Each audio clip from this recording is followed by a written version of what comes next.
Senator, I'm sure you saw the Pope's speech there. Were you as surprised as I was that he became so political and that the speech was so dominated by this urge to do something about climate change? We were all shocked listening to it and watching it. And you? Well, Stuart, the Pope's going to have time tomorrow to a joint session of Congress to really get into the issues, and I hope that his speech tomorrow is positive, inclusive, respectful, and we'll see if he does get into political issues tomorrow in Congress. But it does seem that what the Pope has said is tied to what the Democrats have brought out yesterday, which is a bill very aggressive on climate change, which to me is one that actually hurts our economy. Well, the drives Pope up came energy right costs. I'm sure you caught this, but the Pope came right out in his speech and said he approves of the initiative that President Obama has launched to reduce air pollution.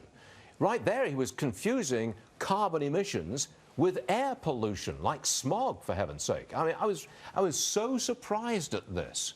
And you're going to be in the chamber tomorrow listening to him, and you think he's going to be even-handed on this?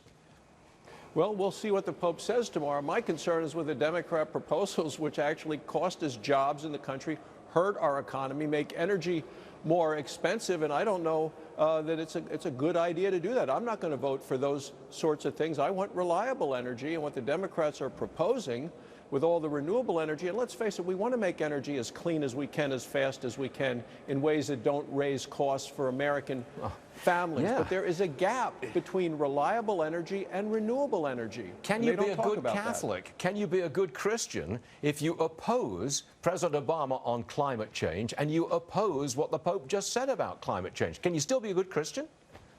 Well, the Pope is infallible. He speaks for the Lord when it comes to matters of faith, of morality, but not on issues of economics or the environment. So I'm going to continue to fight for jobs in our economy in Wyoming and deal with the things that affect people at home, which is the cost of energy, and anything that are being proposed by the president that raises energy costs, I don't think is good for our country. There is a reason that energy is called the master resource, and it's because it helps power our country, powers our economy, powers our military. And in a time when Russia and China are being so aggressive, Stuart, it's not the time to weaken America's economy or our military. And I can't imagine Russia or China doing the sort of things that President Obama is proposing to put a shackle on our own economy. I just wish the Pope had mentioned at least the tens of thousands of Christians slaughtered and persecuted across North Africa, but there was no mention of that. Senator John Barrasso, we do appreciate you being with us today. I know you're very busy. Thanks for taking the time to be with us, sir. Appreciate it. Thanks for having me, Stuart. Yes, sir.